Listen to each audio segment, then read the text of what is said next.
2023년 올해 미북 관계는 지난해와 유사하게 대화보다는 대치 국면이 이어질 가능성이 높다는 관측이 많습니다.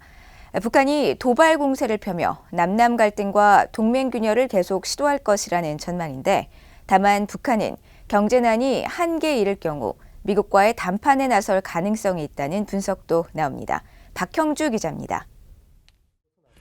한국정부산하국책연구기관인 통일연구원 정성윤 연구위원은 최근 낸 2023년 북미 관계 전망 보고서에서 2023년은 미북 간 대화 국면이 형성되지 않고 북한의 도발과 미국의 억제력 강화 조치가 반복되는 상황이 유력하다고 전망했습니다. 정 연구원은 특히 북한의 최우선 전략 목표는 핵과 미사일 고도화를 최대한 빨리 달성하는 것이라며, 이러한 목표를 순조롭고 안정적으로 달성하기 위해 미국과의 심각한 군사적 갈등을 가능하면 회피하고자 할 것이라고 말했습니다. 분노적 결기가 대미 관계에 여전히 깊숙이 들어가 있기 때문에 북한이 대화를 당분간 인위적으로 안 하려고 할 것이다. 대화를 섣불리 했다가 또 김정은 위원장이 내상을 입게 되는, 혹은 체면이 손상되는 일이 발생할 여지를 미연에 차단할 필요가 있기 때문에 아마 주변의 참모들도 그것을 고려하지 않을 것이고, 무엇보다 김정은 스스로가 당분간 안 나오려고 그럴 거다.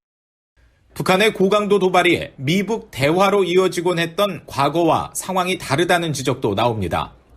이전 같았으면 작년처럼 신형 미사일 발사 때 미국에서 움직여야 되는 건데 이제 움직이지도 않고 미국 본토에 위해를 가할 수 있는 그런 정도의 도발을 할 가능성이 상당히 낮고, 핵실험 이런 것들 북한이 했을 경우에 미국 입장에서는 새로운 게 없어요. 북한이 원하는 것은 북한의 핵활동 유예와 미국의 대북 제재 완화를 1차적으로 교환하는 시기지만, 현재 미국이 이를 수용할 가능성이 희박하다는 판단에 따라 도발과 공세를 한국에 집중하면서 남남 분열과 미한 동맹 균열을 지속적으로 시도할 것이라는 관측도 나옵니다.